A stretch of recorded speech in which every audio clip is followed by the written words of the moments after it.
2011 সালে শুরু হওয়া সিরিয়ার গৃহযুদ্ধে জড়িয়ে পড়ে আঞ্চলিক ও বৈশ্বিক পরাশক্তি। প্রাণ হারায় কয়েক লাখ মানুষ।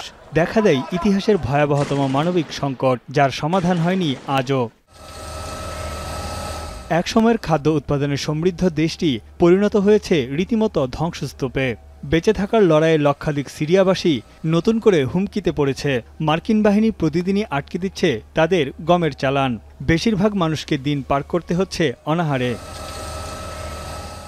বাসিন্দাদের অভিযোগ, ইউফ্রেটিস ও টাইগ্রিস নদীর তীরবর্তী সিরিয়ার উর্বর কৃষিজমি দখল ও অবরুদ্ধ করে রেখেছে যুক্তরাষ্ট্র ও কুর্দি বাহিনী। এতে গমের উৎপাদন কমেছে 70%। এছাড়া সিরিয়া সরকারের অধীনে থাকা জমির শস্য বিক্রিতেও বাধা দিচ্ছে বিদেশি শক্তি।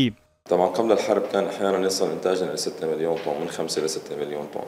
طبعا كان انتاج يكفي لصناعة الرغيف محليا. فسيارات الأقماح لا تصل من الأرياف والمدينة للوصول لمراكزنا لازم تمر عبرهم. هذول العقبة الأساسية والأولى اللي يعرقلوا إخواننا الفلاحين من أجل وصول محاصيلهم الزراعية إلى مراكز. অথচ সংকট শুরুর আগে বার্ষিক 5 থেকে 6 মিলিয়ন টন উৎপাদিত গমের বড় একটি অংশ রপ্তানি করত তারা। বর্তমানে গম উৎপাদন নেমেছে মাত্র 5 লাখ টনে, যেখানে বার্ষিক চাহিদা 2.5 মিলিয়ন টনের বেশি। দেশটি বাধ্য হচ্ছে গম আমদানিতে।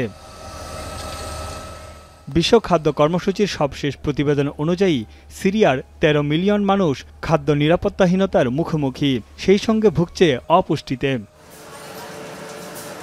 সিরিয়ায় মাংস বা শাকসবজির উৎপাদন খুবই কম, তাই রুটির উপর ভরসা করতে হয় তাদের।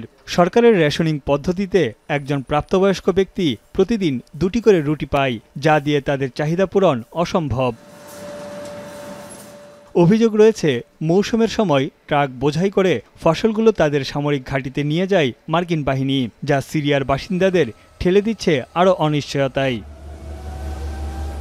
তানভীর জনি, এখন বিশ্ব।